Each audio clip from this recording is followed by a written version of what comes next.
any of these businesses are a means to an end for me. That comes back to how good am I? I don't know how good I am. I don't know what my capability levels are yet. Yeah. It might never go beyond what it is today, and I may never get any bigger or better or whatever that looks like. If that's what it is, and that's what it is. I now know what the limit of that potential is. I don't think it is that right now. So these are all vehicles for me to test myself.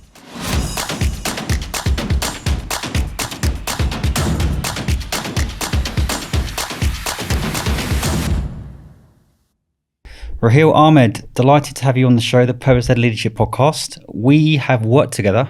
We have. Back in the day. We'll get into that, I'm sure. Tell the audience who you are. There's a lot to say, I guess. No, I've been in the recruitment industry for about 15 years now. Started off with yourself back in May 17th, 2010. Still remember the first day, interview process and everything as well. Yeah. Without giving the kind of War and Peace version, set up for myself with my business partner, who I actually used to work with back at TJC, back in 2016. Fast forward 9 years. Business gone really well, just shy of 80 heads, 3 offices globally, soon to be 4.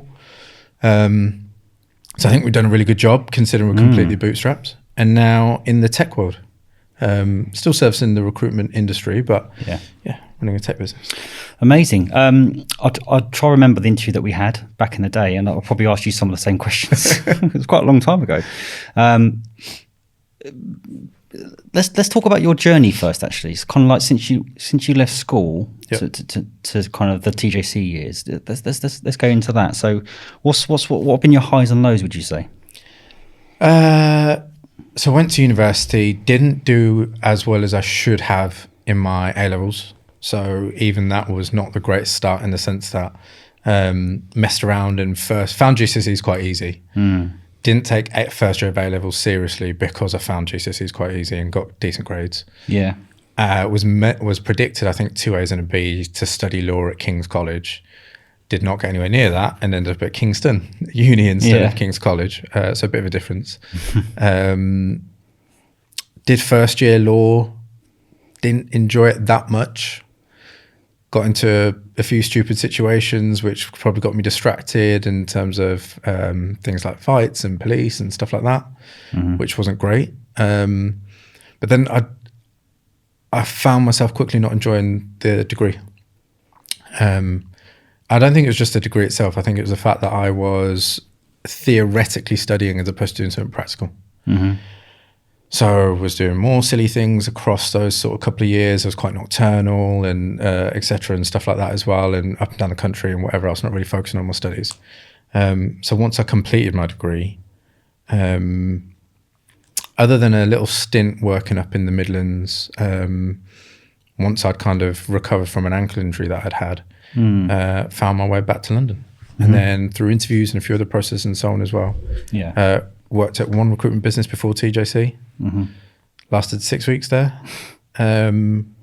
Got let go after about, I think, 2 days after I didn't do coke with the owner at his house. Right. There was a group of them, and I think it was like an end of year party or something like that. And was told I wasn't gelling well enough with the team. Really? Yeah. Wow. And then found myself at TJC. So when you say kind of like nocturnal and all that kind of stuff, just talk to me about your family and your parents. How would you describe your actual upbringing itself? Very so. First thing I'd say, stable. Very traditional Pakistani parents. Yeah. Muslim. So they weren't always that practicing when I was young, but as I got towards teenage years, they started practicing. I used to, even to a point when I was a kid and so on as well. So yeah, just a nice general upbringing, stable upbringing is what I'd say. I look back on it and I couldn't wish for any better for me or for anyone else in that sense. So no real kind of sense of trauma or disadvantage or adversity in your younger years, would you say? An element of, but not in the sense of, so just around the time I was born or just before the time I was born, we'd lost pretty much everything as a family in terms of financially. Oh, wow. Market crashed in, was it 87, I think, when the market crashed. Dad was leveraged quite high on interest and everything as well for the properties that he had. Yeah. Couldn't keep, basically lost everything. We almost lost our family home. Wow. So, and pre that, we're relatively wealthy, as I understand it. Mm-hmm. So my upbringing, necessarily compared to my brothers and sisters, was a bit different. It was leaner, if you like, from a financial perspective. Yeah. As a kid, I don't think I ever recognized it in an obvious way, but I think unconsciously I did, because it's not like I had anything, like I was left wanting for anything, the important stuff.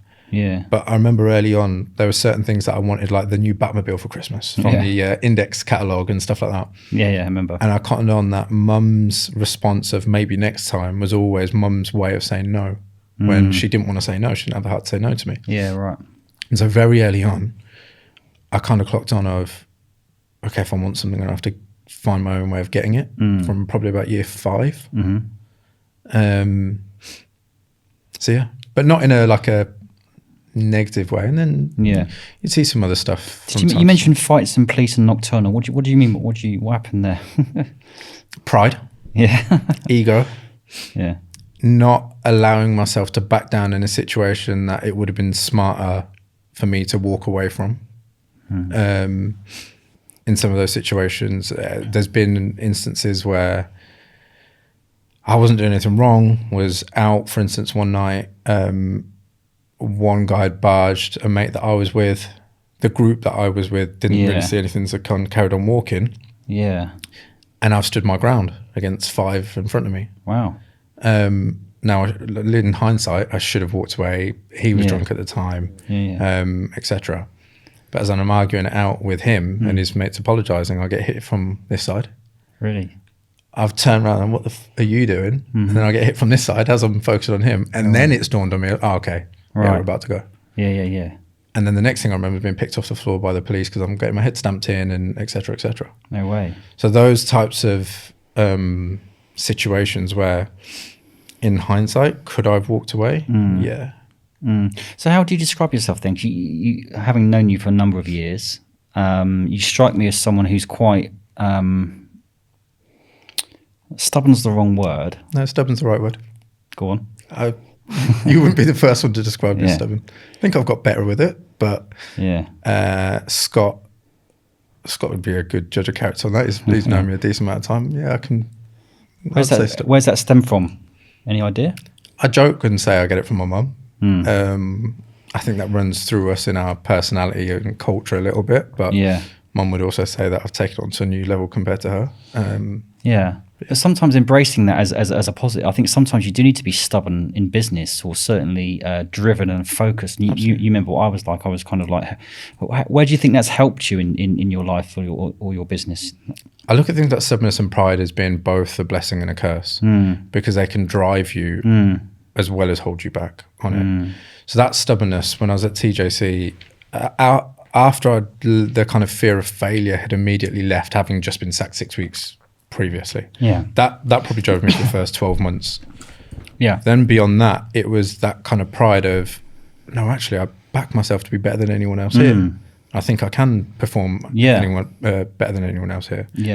And then that pride kind of turned into, an ego turned into, you've got the negative side, but then you've got the, well, actually, if I'm going to give it the big one here a little bit, I've got to continually back it up with performance. I can't let slip because someone else is coming after me for numbers or whatever. And there would have been people at the time.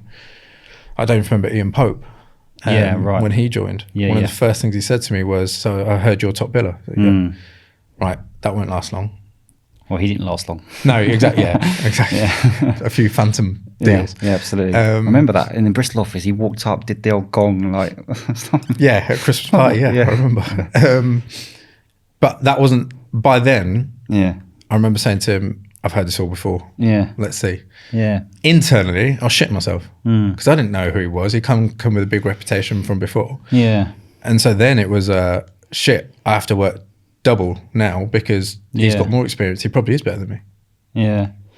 Let's delve into the TJC days. I mean, most people who know TJC or people who don't know, it was quite a big business. We had about 100 people, £25 million turnover, 3 offices, 14 awards, and you and I actually worked very closely together for the most part. But I'm sure there's some people listening that'll be quite surprised to being in the same room as me now, because we had a difference of opinion Before we get into that, what's your take on your Timothy James experience in terms of the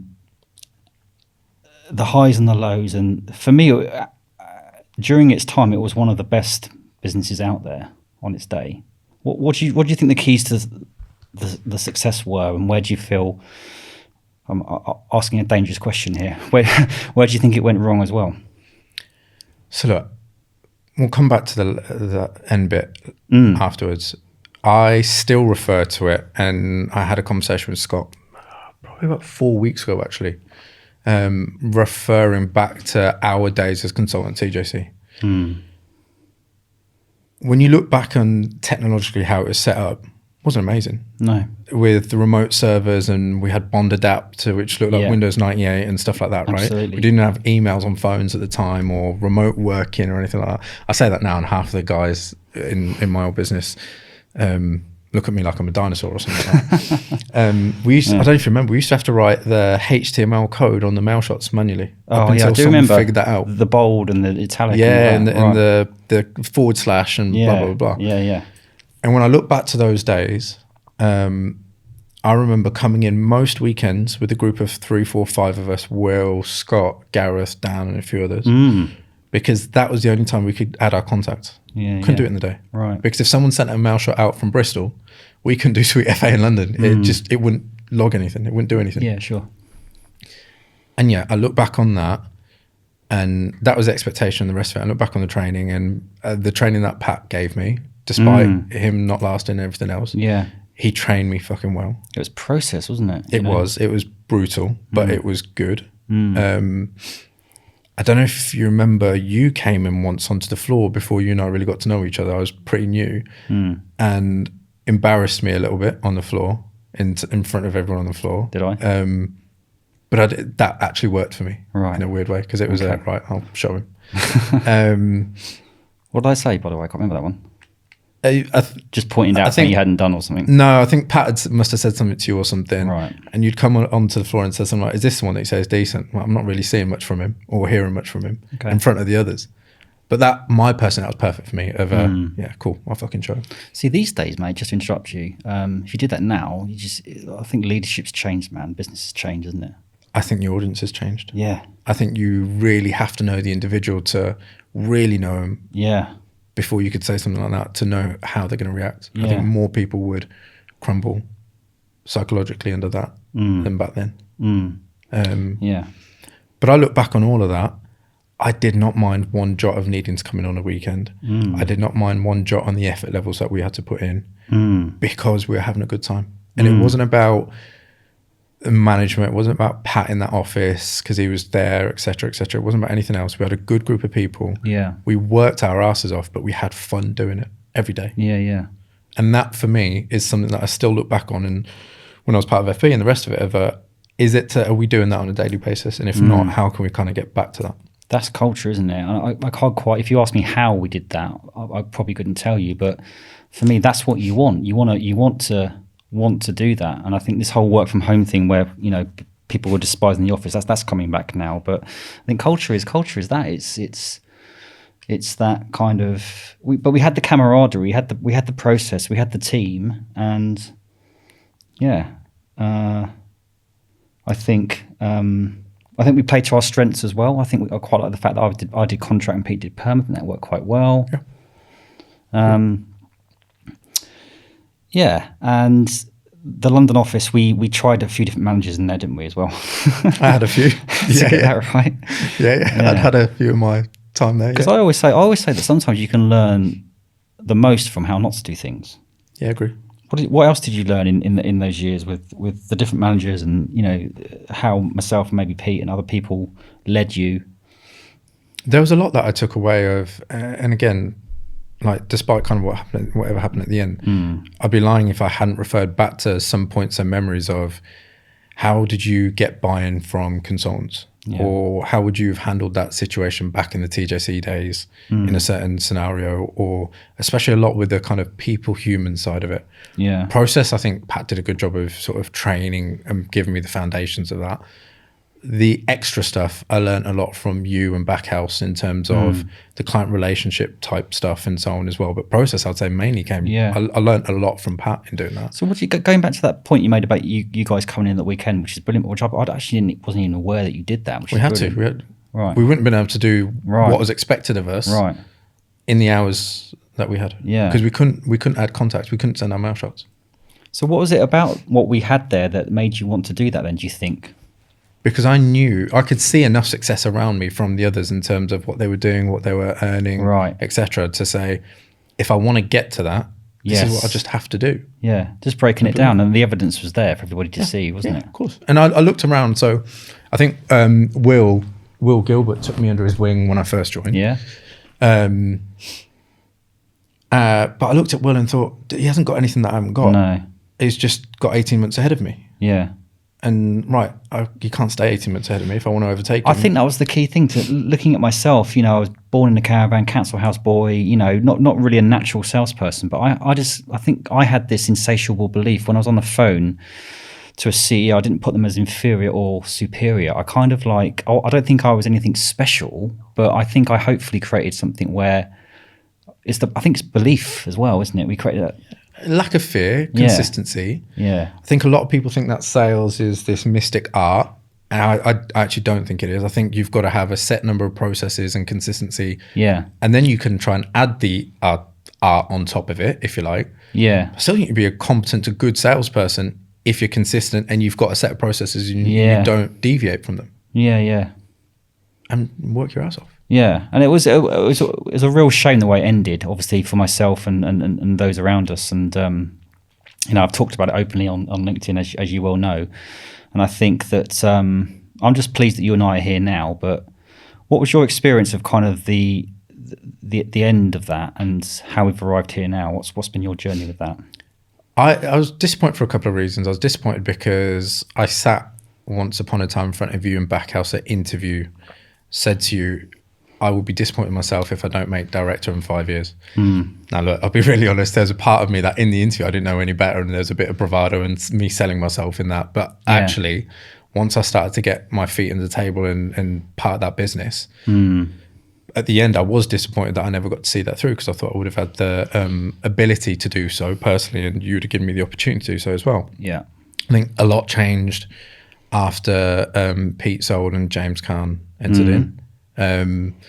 You and I both know I wasn't the best of friends with Kerry when he came into London. And I had no issue with him coming in, but there are a few dickish things that he did very early on which were completely unnecessary, so I just didn't get on with him. Yeah. And then you and I fell out after I felt you sided with him and weren't able to see what I was trying to say to you, bearing in mind that I'd been with you for 2.5, 3 years or whatever it'd been at the time. I can see it from your point of view in terms of, he came in quite quickly. It probably wasn't communicated to you very well. And at the time, I probably made a mistake because I thought he was the best thing since sliced bread. And very quickly it dawned on me that he wasn't. And therefore, in hindsight, perhaps I could have and should have listened to you more. There was other factors. HB were putting an enormous amount of pressure on in various different guises. And they were grooming him to take over me. But that was another false dawn. So there was a lot of factors there. So, from your point of view, you put a lot of time and effort into it, and then you probably felt a little bit, what's the word, railroaded by it all, I would have thought, no? No, not necessarily in that. I had no issues with Kerry coming in. I didn't think that I was going to get that job for London for how much experience I had. Because that's what I thought. I thought you were pissed off with me because I derailed you by putting Kerry in. No, it wasn't that. It was, I remember, I think the beginning of the end for me in my time at TJC was I'd hit promo.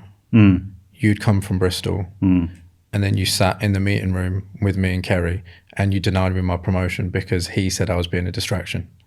And I was actually more pissed off with you than him because I said, 2.5 years you've known me. You're now saying that I'm a distraction. You should know me better than this. When have I ever been a distraction?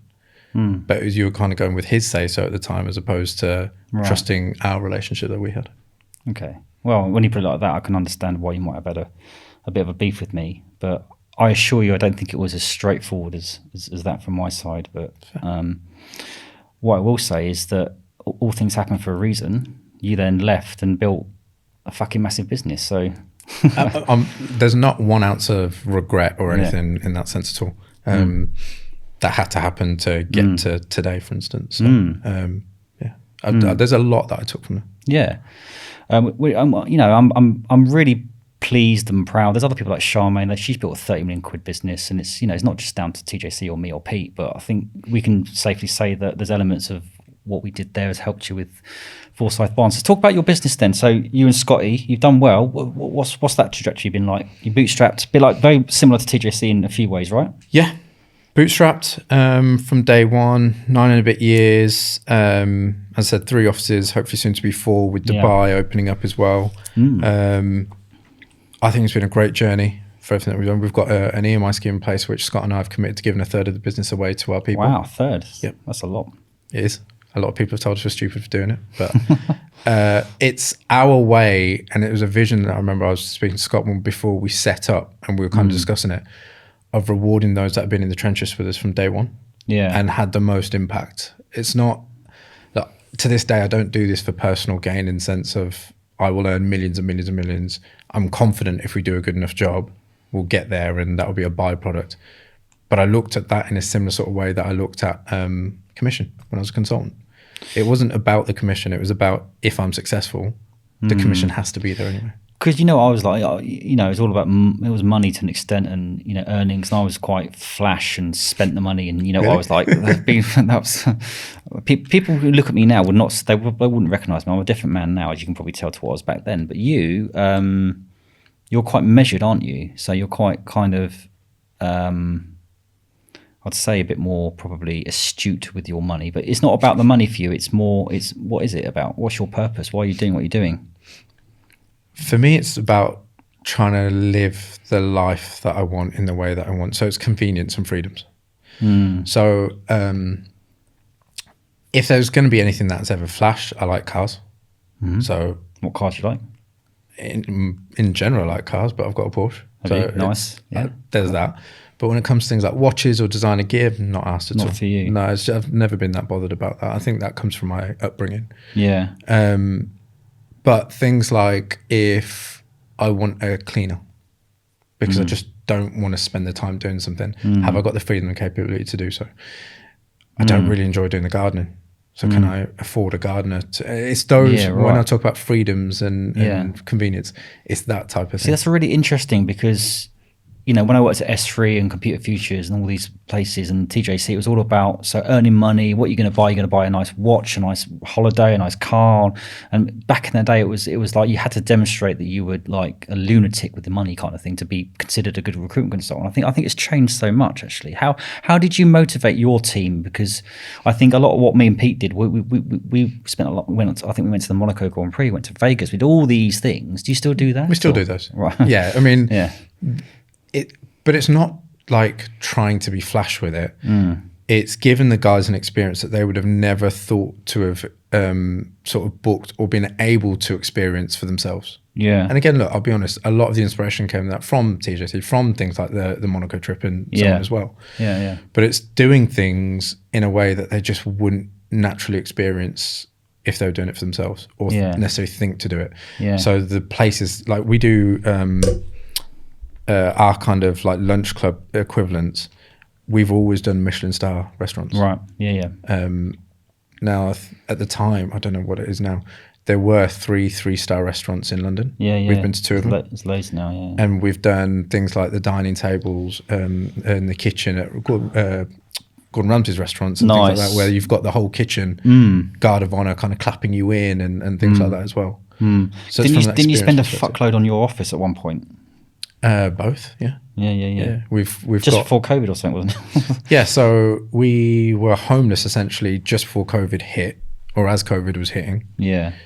In our Knots office, we looked at a few other we didn't know what was going to happen as March had rolled around and the rest of it, and then we just gambled.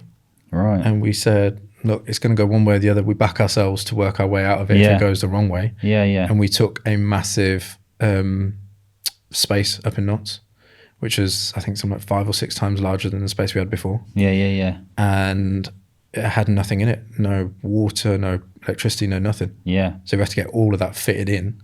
That's very and similar. brought it When up. me and Pete, we moved into the HQ in Bristol House, with yeah. about 6 people, and I think Scott said to me, Scott Wiseman, was you there when he was there? Do you remember Briefly, Scott? yeah. He said, "Which bit's ours, mate?" I said, "Fucking all of it." He couldn't believe it. And it's sometimes you got to make the decisions right. So did that pan out for you okay in the end or not? Yeah, like it was a masterstroke because of the deal that we've got and everything else. But Right. that's our home up in Notts. Yeah, it worked really well. So along this journey of sort of bootstrapping nothing to 80, I think you've turned over 100 million over a space of what's the highest annual turnover you've done? In excess of 25. Right. So as big, or if not bigger than TJC, which is phenomenal. So we must be doing something right. I'd hope so. Talk to us about that journey then. I mean, because you're quite understated, mate. I mean, compared to me, bloody hell, I'll fucking tell everyone. But that comes back to, when I go back to my days as a consultant at TJC, Yeah. I wasn't always the loudest, I know. but I always wanted my numbers and my performance to do the talking for me. So at the end of the day, what did I take pride in? Being on every single holiday and every single incentive. Yeah. And just having that reputation of he's on another one and there he is and stuff like that. And look, that ego side of me as well. Yeah. And this is massively egocentric. I wanted anyone who joined that business, be it in whatever office they joined, for them to know me before I knew them, based on my performance, based on fucking he's done another deal or he's done. But this, not you shouting about it, just the numbers doing it for you, basically. My performance doing the shouting for me. Yeah. So similar now with FB. Am I that loud about things? No. Am I that well connected to network? No. Am I that loud on LinkedIn? No. Do you want to be? No. It's not natural. I'm having to really learn it and put myself into it as what I'm doing with Imagine now, but it's not my natural thing to shout out about it. Me and Pete had we had some great times, mate. And then towards the last couple of years, we kind of fell out, but that's just life. It's a bit like marriage. We were together for 8-9 years. It's going to happen eventually. But I mean, we had some challenging times, mate. One time, I think it was Peterborough City Council, one of the councils. They paid us twice by mistake. It was 30 grand twice, and if they didn't do that, we couldn't have paid the team. We had some difficult times. We had some great times as well. Give us some examples of some real sort of tough challenges you had there, and also some of your best achievements there as well. At TJC or no FB or both if you want, but. Do you know what? There's a phrase that I've often used, which is the job can be champagne and razor blades. And don't get too high and don't get too low with it, and maintain something in the middle. Yeah. That then sort of changed to you're never as good as you think you are, and it's never as bad as you think it is. Right. And so I think that kind of attitude has helped by not getting too caught up. I can't really recall too many instances, if any, that Scott and I have sat there and patted ourselves on the back. Right. And said, we fucking smashed it, or we've made it now, or anything like that. Yeah. We're more likely to dig each other out. That's good. That's good. I love that. Hold each other accountable. Because if I'm being honest, I don't think we have done anything notable yet. Seriously? Yeah. I really don't. I know I'm not involved in FB now, but it's still important to me. If FB ceased to exist tomorrow, is it what I'd call truly a legacy business that we'd be remembered in 10 years' time outside of the people that work for it? And I don't know if it would. Right. And so to me... You must be proud, though. Yeah, I am. 25 million, whatever, It's not to come across as a dick, but I don't... It's still stepping stones to what I think it will go on to become and achieve. Yeah. So how comes you're not? So talk to us about that. And you're not. You still own the business, or still got ownership involvement, but I'm not in the day-to-day. I'm not involved. So who runs it then? Scott. Right. Okay. Yeah, in its entirety. Why was that decision made? So we've always had a short, medium, long-term vision. The long-term was always technology. We could see where things were going even before the kind of AI explosion we've had over the last sort of 18 months, 24 months, etc. Yeah. And we've been working on a few ideas and kind of built some initial MVPs in the tech space, etc. But I don't think anything was compelling enough to really take to market, even though we'd kind of half-heartedly started. And then as we embarked on a project, Imagine is what we kind of call it internally. Yeah. I just looked at that and thought there was a much bigger vision piece for it that we should be doing with it than just an internal sort of technology product for FB's benefit. And I think it can benefit all owners and leaders in terms of growing and scaling their businesses, and operating in a smarter way. So that's your baby now. Imagine AI. Just put a bit more color on what your plan is and what it does. If you were in an elevator, how would you describe what it is and does?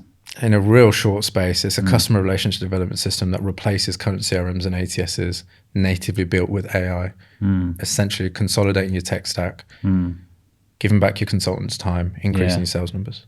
Yeah, I think. Well, you've shown me a demo of it, and I've got to say, it's fucking awesome. But I've had a lot of discussions about AI and technology, and I think you concur with this. I think it's what AI and tech should do is enable your people to be able to spend more time doing what they're good at, which is sales, right? Yeah.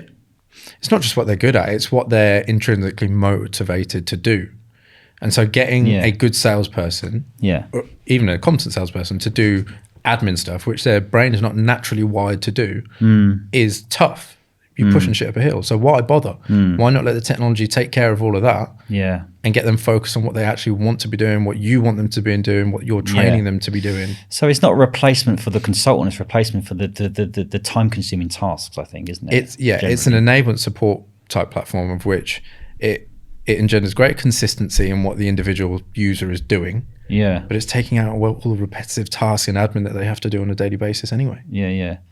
Okay. And what's your plan with it? Are you you're about to go live with it, aren't you? Or MVP gets released May 19th. First customer signed up, 80 users, and that's a nice big chunky one for us to do, and a data migration for us to do. And I'm in talks with customers at the moment, some good sized ones as well as the first few to come on board. And because you're quite quiet in terms of making noise about things. How are you going to market this? Because it's, you can have the best product, if you want to call it that, in the world, but you need to get in front of people. Yeah, I agree. there's building the personal brand, which obviously you and I have had a conversation on, and achieving that as well. There's getting my face out there more. All the things I said that I'd been insularly doing in FB. Now I do need to build those relationships. Now I do need to get out to these events. Now the Rec Expo, I've not been to one since 2017, for instance. Doing things like this is good, isn't it? And try and get on some stages and that, because on your banner there's a picture of you on a behind a lectern thing. Where was that? That was an event that I've done in the past, just speaking on talent and so on. Right. As well, so. How do you find public speaking? Fine. Like, it depends on the audience and what's needed. But even within my last sort of 12 months within FB, we were running live DI-based events in partnership with clients. And then you'd kind of curate a list of anywhere from sort of 15 to 50 in the audience. And you're moderating those, or you're hosting those, or you're giving your input into those, that type of thing. I want to talk about leadership. I'm going back to your example, and thank you for describing the example of me calling you out and digging you out, because I think actually, as you rightly say, that worked for you. But if I did it to someone else, it would have been an absolute disaster. And I always say that a good leader knows what hat to wear, when, and to whom. What would you say makes a good leader? What challenges do you have with leadership? Because obviously, as a leader of TJC, a lot of people bought me, and a lot of people, a bit like Marmite, you can't please everyone. And I was learning on the job as well. But talk to me about your leadership and how that's evolved and changed. I think it has evolved and changed. And I've always had the benefit of Scott has almost been like my counterfoil. So I'm not naturally the smiley one. Scott is. Cool, I'll let him do that. And he takes that on and the rest of it. And I don't need to do that. And so I think if I didn't have him, I would have to put something else on that was needed for the business. I think in a lot of ways that you did. I've been blessed that I've had him to kind of do that as well. Right, sure. But I think if I'm not naturally, I won't necessarily always work the room with everyone. And that's not my natural strength. So those who are new to the business won't always get as much from me.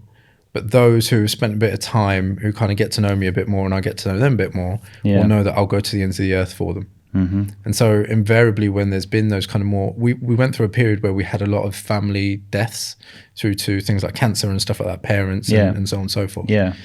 I just naturally found myself coming to the fore in those types of situations. With the empathy, compassion, that kind of stuff. Give us some examples of some difficult. I mean, without naming names too, I think I've I'm not proud of it necessarily, but I've had to dispose of or get rid of or fire 4 or 5 big billers, £1 million billers, or big people in my business. You know most of them.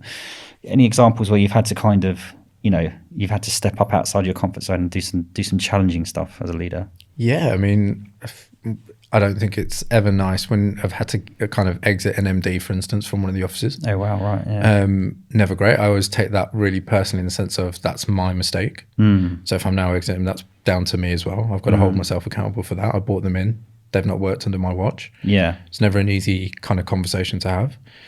I can think of there's one instance where, without saying too much, we had one individual who was a rising star in the business, billing really well into the management, doing a really good job, was a big heartbeat of that business, and had been lying to us about a topic which was beyond the pale.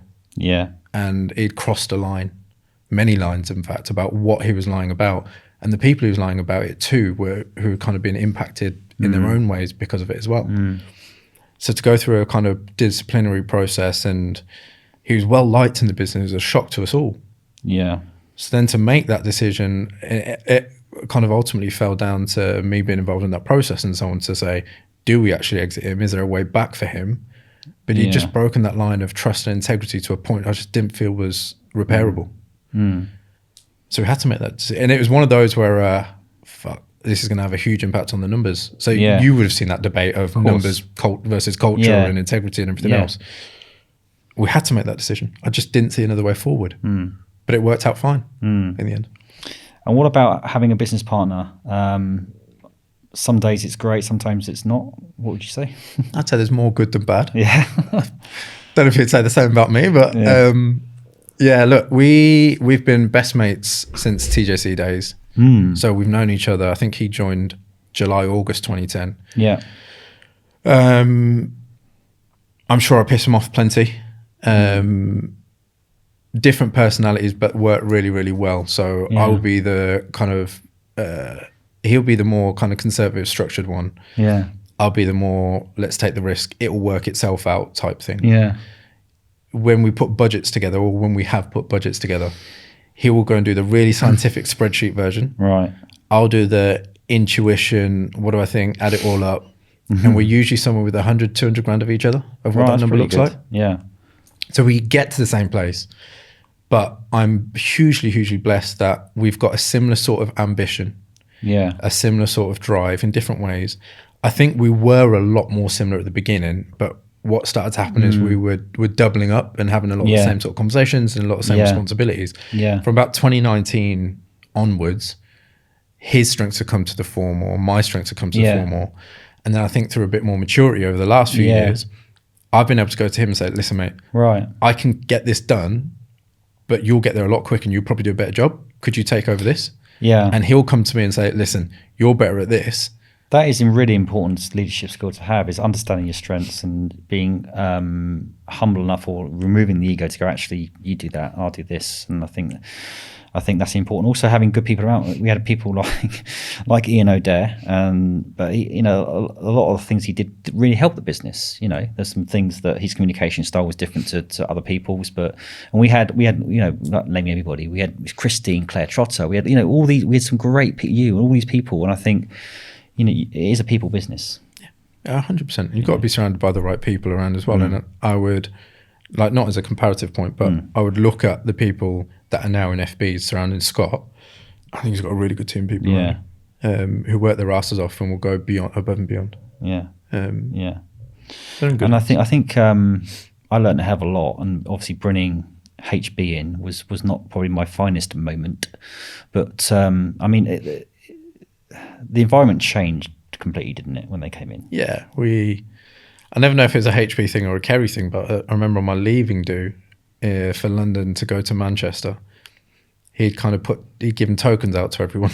Tokens? Yeah. What do you mean? Beer tokens. Yeah. All right. Okay.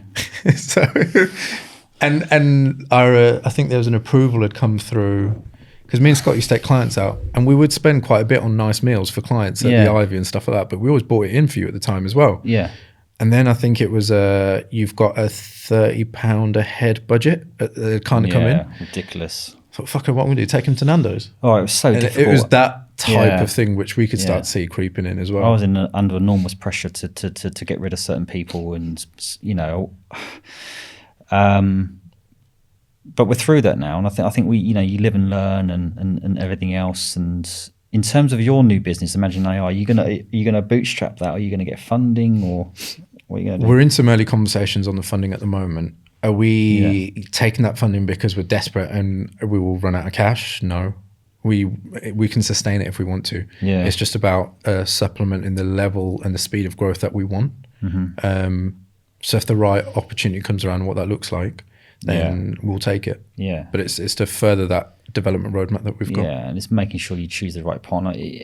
Would it be a partner that just does the cash, or do you want a partner that can strategically help you as well, do you think? I think there's elements to both. Yeah. Of if they just can provide the cash and shut up and let us crack on. I'd like to say, and whilst I appreciate that we've not done it in the tech world, I'd like to say we've got a good body of work behind us we're not stupid with money. We know how to run a business given what we've achieved. How much have you personally invested in Imagine AI already? To get to MVP and development stage, we spent over 1.2 million. Wow. Wow. So yeah. That's a lot of money. Yeah. It's a big black or red gamble on the roulette table. How are you feeling about that? It scares the shit out of me. Yeah. Which is perfect. Yeah. That's what I need. Yeah. To make sure of keeping myself honest. You're in now. There's no going back now. Yeah. If it was like, we spent 50 grand on this or something like that, or 100 grand on this, it's like, like we'll lose out on a few people. That scares me. Let's change tack a little bit. You remember me at TJC. I was all in. I was 99.9%. I was sending emails at 3 o'clock in the morning. I was like, but from a business sense, the business was flying. Relationships weren't so good for me, inside of work and outside of work. How have your relationships panned out? How have they been affected by your life? I don't think it's always. It's not always been easy. There's been plenty of friends along the way that I've lost touch with. That saying, the kind of important friends and so on along the way I've kind of understood, and the kind of friendships that I have with them is we may not speak for a few months type thing, but then when we kind of come together, it's as if it was a week ago and that type of thing. It's a sign of a good friendship. Do I see them enough? No. Is that on me? Absolutely. I look at with what I'm doing with Imagine now, I have to get back into startup mindset. You're a father, aren't you? Yeah, got 2 boys. How old are they? 6 and 3. How's that been for you being dad? It changed a lot in my mindset, in my approach, in my thinking, and opened my world as well. Yeah. My oldest boy is autistic. Oh, wow, so that's got his own challenge. Highly functioning, but there's still challenges and so on there as well. That's quite common though, isn't it, these days? But it doesn't make it easier. Yeah. And so the considerations with that. And so you try to balance everything. And there are times where I've got the guilt of not spending enough time at home. But then also, I'll be honest, where there are times where I'm spending more time at home, I've got the guilt that I'm not in the business enough as well. So you try to balance it, and I've got peace if I'm just know that I'm trying to do my best. What advice would you give them? Because how old are you, mate? I can't remember now. How old are 37. you? 37. Fucking hell, you're in prime, mate. What advice would you give to business owners who are trying to do that? Let's not call it life balance, harmony, that whole thing. How have you coped with being a father of 2 children, running a £25 million business and setting up another business? I mean, that's a lot. Yep. Advice that I would give is get comfortable with the fact that you won't have true balance. Yeah. Now that might go one way or the other, in the sense of there'll be periods where you do spend more time in your business. Yeah. And that's okay. There are periods when you will spend more time with family because they need it, and that's okay. But absolutely. Get comfortable with, I don't necessarily believe in that concept of balance. I agree. And I think if you can do something special, you can't have balance. No, it's about making some sacrifices and knowing for 2, 3, 4 weeks you might be entrenched in the business, but then you'll have to come out of it and move into relationships or business. You've got to move and shake with that. But I think along that journey, I've had my own mental health challenges. I'm kind of through those now. I'm a mental health first aider. I've done loads of stuff on mental health, but I still have it, and I think everyone has it. And I think it's important to own that. What's your take on mental health? I think hugely important. I think the environment that you create for yourself is hugely important for your mental health as well, and can massively aid you in your habits and so on as well. So if you've got poor mental health and then you actually look at your habits, well, if your diet's crap, Yeah. if you're watching a lot of TV and stuff like that, Yeah. if you're not getting fresh air, those all contribute to that. And it's like a worsening cycle as well. I'm not saying it's just a perfect fix and it will just magically whoosh away or whatever. Yeah. But it's helping yourself with the small things as well. I think it's having the ability to be open and honest with key people around you. Yeah. Because you can't always see it for yourself and you need a bit of that, come on, let's do this together type thing sometimes as well. I'll go back to COVID when we were all work from home. We didn't know what was going to happen. We didn't know if we were going to have a business at some point and everything as well. Yeah. I remember I would get on a Zoom call first thing in the morning, G everyone up. And then as soon as that Zoom call's finished, I wasn't taking any advice I was giving everyone else. And I'd come off and just like, yeah. Yeah. Yeah. Because you have to put on a front or a mask. And it would take me another sort of 20 minutes, half hour to get out of that little bit of funk, because me saying to people, don't roll out of bed onto your screen, sometimes I was doing that. Me saying, go out and get fresh air, I wasn't doing it. I wasn't following my own advice. So I'm not surprised I was feeling crap. But I don't think, my big concern for people now is they go through tough times and it's linked to bad mental health or depression when it's just a tough time. You are going through a shit time and you're never going to have it all good. No. And you have to battle just going through a shit time. Yeah, I think you're right, without being too controversial. And I'm very empathetic about mental health, but some people play that card as a bit of a get out. You got to do the work sometimes. You've got to sit in your fucking shame and guilt, or whatever it is. You're going to feel shit sometimes, and sometimes only you can get yourself out of that. And I think what I found is, we can talk about the archetypal routines, diet. Of course, that's important, but for me, it's action, doing something. I know people say sit there and chill, but sometimes if I'm not doing anything, if I'm not doing an action, if I'm not doing something, then I get depressed. So it's sometimes you just got to, even if it is going for a walk or making the next phone call, I think you got to take action. Yeah, I agree. I think I've done some work with coaches and therapists and so on as well, and there's an element that I've heard often of be kinder to yourself. Yeah. My internal voice isn't the most kind to myself, and it's learning that. I don't think I've learned that one very well yet. But at the same time, personality-wise, I need a fight. I'm the kind of guy, I need a fight. I need an enemy. Right. And if I don't have that in front of me, I'm trying to stoke that up in myself anyway.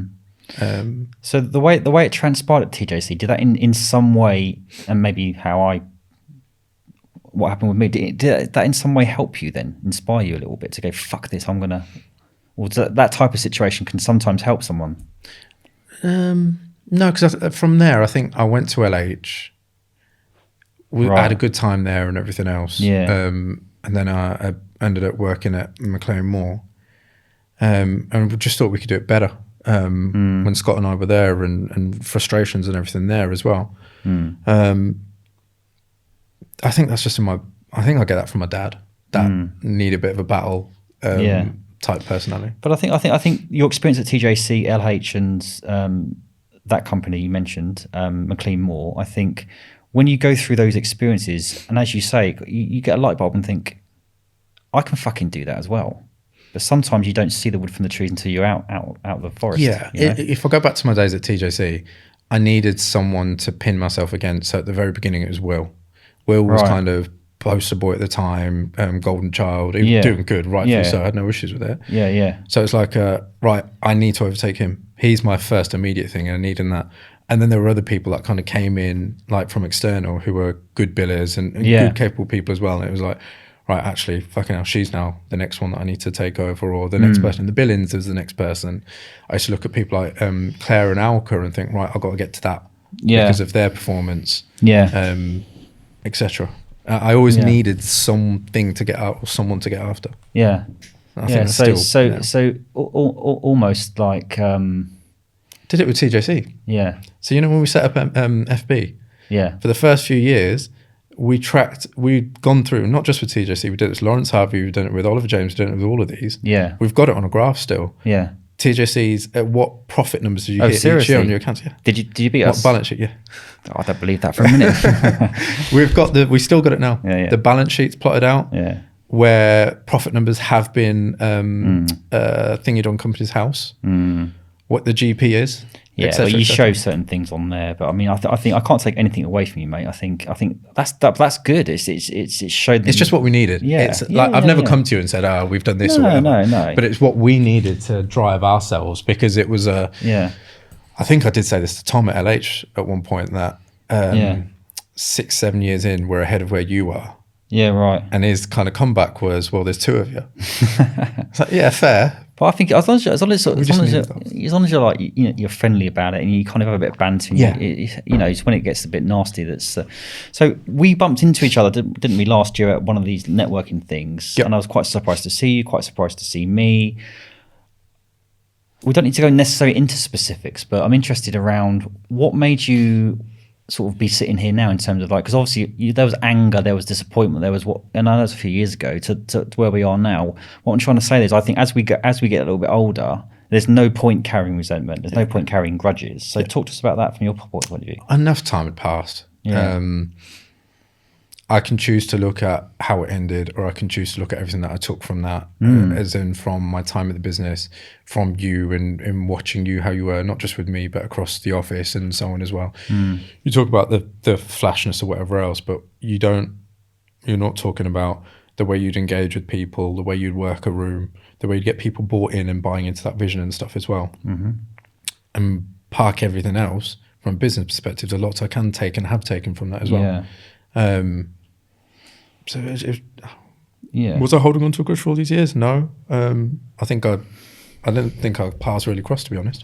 I think you've been doing your own thing and whatever else. Yeah, I think we were talking to each other on email, and it was very clear you were spitting chips then. But when I met you, you were really chilled. And I think we can take a lot from that. I think we can take a lot from gratitude. We can take a lot of, 80% of it was fucking awesome, 20% was shit. You know, I mean, that's not a bad equation there. You know, that kind of thing. I think sometimes we can focus on negative so much we forget actually, you know, all the good stuff. And that's in any facets of life, right? Yeah, it's what you want to take out of all of it. Do you want to focus on the negative stuff? Yeah. And then it's similar back to the kind of mental health thing. What are you going to focus on? Yeah. Or can I sit here and say that business and you had a huge impact on the way I operate, the way I thought about things, which I've clearly taken in a lot of that, what that is. And look, in the nicest way in the world as well, there have been mistakes that I witnessed. So the interaction with you and I at the end, that was like, okay, cool.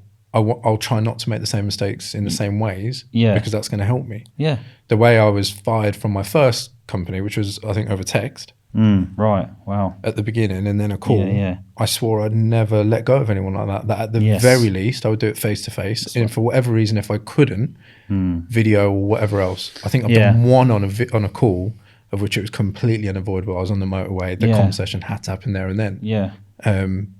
Otherwise, I've travelled up and down this country to meet someone face to face, to let go of them, to have the respect for them, rather than the way I was let go back then. And this is that self-talk thing. That there's times in your life where you know you fucked up somewhere or whatever it might be. But if you're going to continually remind yourself of that, I think it's acceptance that you're sometimes you're a great leader, sometimes you're not. And I think that it's such in this day and age, it's really important how we contextualize. Like, you might look at me on my LinkedIn and think I've got no chance of being that. I might look at you and think there's no chance I can build an imagination.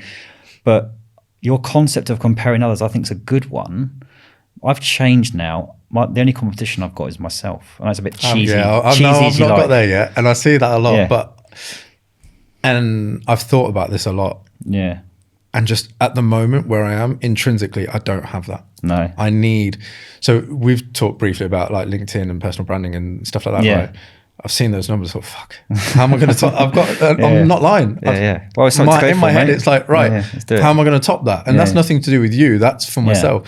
I'll go and play. I've got a cricket tournament later on this week, and in the moment, I will play.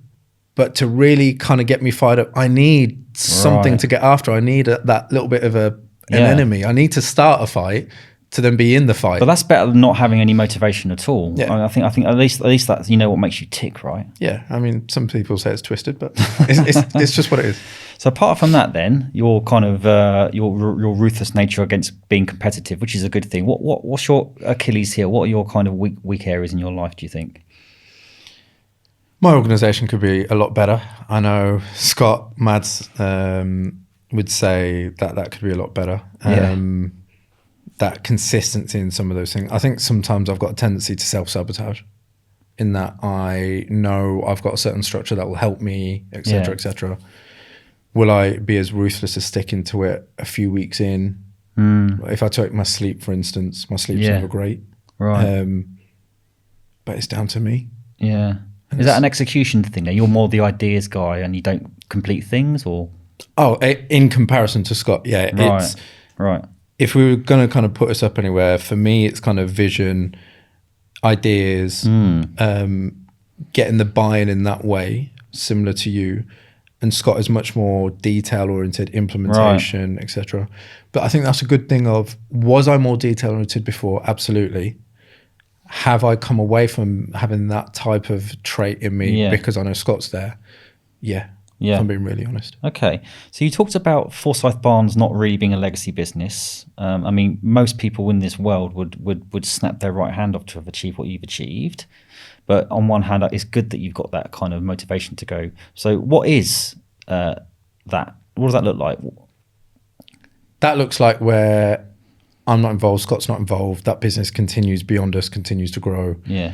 And is seen as one of those, almost like that S3 style of... Right. Yeah.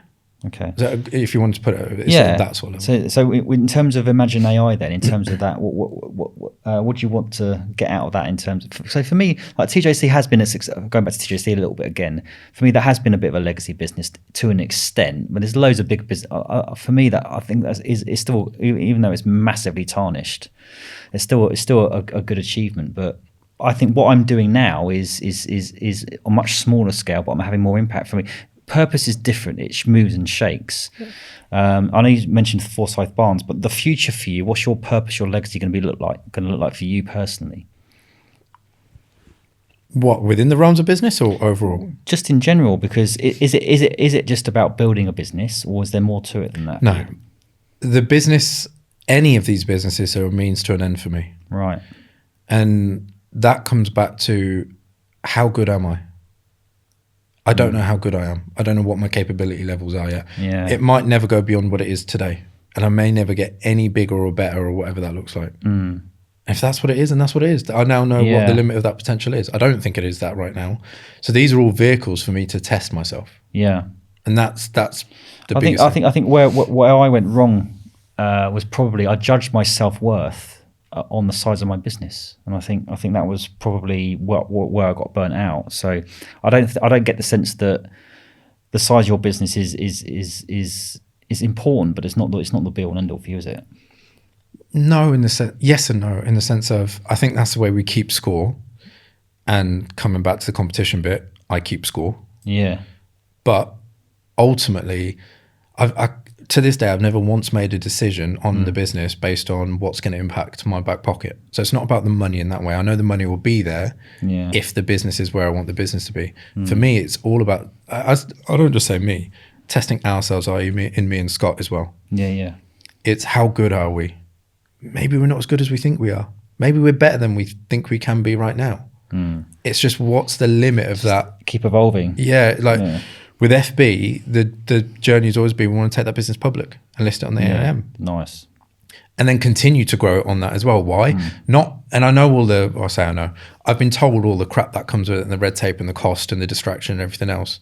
Yeah. For me personally, that's can we build a business which is worthy enough to go and be listed? Then can we keep developing that business where investors and shareholders want to buy into the business and see the value in it beyond just us and the employees and our rec ecosystem and everything else? Yeah. And that's the kind of thing that I'm then saying, are we good enough? Maybe we won't get there. I think we will. I'm always going to back myself. Yeah. Maybe it stalls when we're listed. Again, the ego says no. But I don't know. So it wasn't that sort of an emotional, difficult decision to kind of step away from FB then, by the sounds of it? Giving up the control that I had and my daily structures took me some time to adjust. Imagine's very different on my daily life. So you're still an equal shareholder, you're just not involved? Or I'm just not involved, yeah. Okay. That's quite a nice place to be. Yeah, but essentially I'm now running a startup again. So where there would have been certain freedoms that would have come Right. with FB. Wow. Yeah. Yeah. I met someone for a coffee, and we were in the Royal Exchange. Oh yeah. Yeah. And then I've looked around after, why the fuck am I here? I shouldn't be here. I should be in a Costa, I should be in a prep. Right. I've got to I get back see. up into proper scrappy startup mode. Well, that's really good, because you're not letting it go to your head where most people, some people will think, oh, I don't need to lower myself, for want of a better term, but you're saying I've got no, you got to have that mentality. Haven't yeah, you? it's the sort of budgets and stuff. Hmm. Could I try and pull some money from elsewhere? Yeah. I'm not doing it because it's a no. If this was a proper sort of true startup environment, I wouldn't have an extra grand to spend on this in marketing. Yeah. So what am I going to do? Yeah. Yeah. And it's got to go back to that proper scrappy mode that we did with FB at the start. So are you married? Yes. Okay. And what does your other half think of what you're doing? Supportive in terms of what we're doing. You've always got the challenges of not understanding the industry to someone who hasn't come in, because even as a consultant, it's not a 9-to-5 job. You would have known. I didn't do a 9-to-5 as a consultant or as a manager or anything then. And then you've got to multiply that out when you run a business and own a business as well. So has there been challenges when you're kind of coming home at 8 p.m, it's already too late to help put the kids to bed, and you're coming in on the phone because you got a call because there's some sort of drama or a problem somewhere? Yeah, of course. It's always going to have those challenges. Well, I think losing TJC was probably one of my darkest moments. What's been yours? Good question. Going through moving to Imagine actually was psychologically tougher than I thought it was going to be. On what my daily routines and stuff like that looked like, and everything as well. I think I went through a bad time through COVID. We'd lost a couple of extended family members from COVID, which obviously hit the family. Seeing my mum, how she was after her brother had died back in 21. I think those kind of periods hit hard as well. And how did you cope? What did you do to get through those? It's a shit time. Death, so you look at something like death. It is crap, but it's a natural part of life as well. And it's remembering that, and it's just for any. I'm not saying this works for everyone, but for me, it's remembering. Look, you can't have the just the good times and just the smooth. You asked for this stress. You wanted all this stress. That's part and parcel of wanting business. You can't just take all the upside without acknowledging the downside that comes with it as well. So you just work through it. And at some point it gets a bit easier, and then it gets a bit easier, and then it gets a bit easier. And sometimes you need a bit of extra support through the sort of other friends or those around you, or therapy or whatever. And sometimes you don't. I just believe in working through it. No, absolutely. That's a really good mindset. Just before we go then, in terms of recruitment, the industry, it's changed a lot, hasn't it? But particularly over the last 2 years, I think it's changed more than it ever has. But do we always say that? I don't know. It's always something. It was the internet or whatever it is. Now it's this. LinkedIn was going to be the death of recruitment. But what do you think the future is like? What's the landscape looking like for recruitment, do you think? How's it going to change in the future a bit more? No, I think at its core, nothing has changed, and it still won't change, in that it is all about developing relationships and networks and personal relationships. I don't think that's going anywhere anytime soon. How we do that and how we operate smart, and that's what Imagine's about, I think will change. And you've got the AI thing and blah, blah, blah. It's going to replace people's jobs. And I think we're focusing on the wrong things when we're looking at that, rather than harnessing it to actually achieve a better level. I think our industry has been going on and bleating on about the same stuff, even now to this day, when I speak to a lot of owners, to what I heard when I first joined TJC, which was 15 years ago, to what you often told me that you'd heard from back in the S3 days, et cetera, et cetera. And it's the same sort of terminology.